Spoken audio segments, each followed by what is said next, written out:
ते आता महाशिवरात्रीनिमित्त आकर्षक अशी विद्युत रोषणाई करण्यात आली। राज्यभरातून अनेक भाविक भीमाशंकरमध्ये दाखल झालेले आहेत। 12 ज्योतिर्लिंगांपैकी एक असलेल्या भीमाशंकरच्या मंदिराला आकर्षक अशी विद्युत रोषणाई करण्यात आली।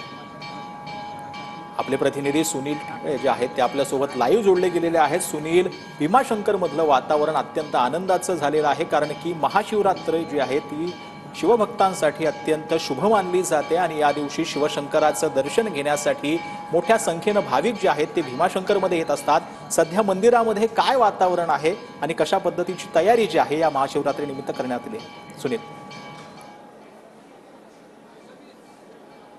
नक्कीच सचिन, आज खरं तर महाशिवरात्र आहे आणि या महाशिवरात्रीनिमित्त खरं तर शंकराचं दर्शन पवित्र मानलं जातं आणि याच अनुषंगाने पुणे जिल्ह्यातील 12 ज्योतिर्लिंगापैकी एक आहे भीमाशंकर।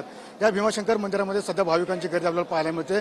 आत्ताच या ठिकाणी जे कलेक्टर आहेत, जिल्हाधिकारी आहेत, त्यांच्या हस्ते खरं तर या ठिकाणी जी शासकीय पूजा आहे ती पूजा या ठिकाणी संपन्न होत आहे। आपण या ठिकाणी पाहतो की भीमाशंकरचं जे मंदिर आहे ते पूर्णतः फुलांनी सजवलेलं आपल्याला या ठिकाणी पाहायला मिळतंय आणि संपूर्णतः पाहिलं तर एकंदरीत या परिसरामध्ये जी भाविकांची गर्दी आहे ती मोठ्या प्रमाणामध्ये आपल्याला एकंदरीत पाहायला मिळते।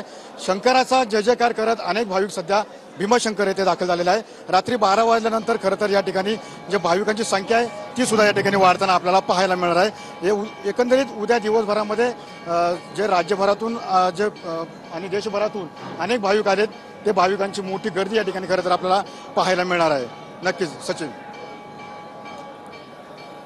भीमाशंकरमध्ये सध्या मोठ्या प्रमाणावरती भाविक जे आहेत ते शिवशंकराचं दर्शन घेण्यासाठी जे आहे ते जमल्याचं पाहायला मिळतं।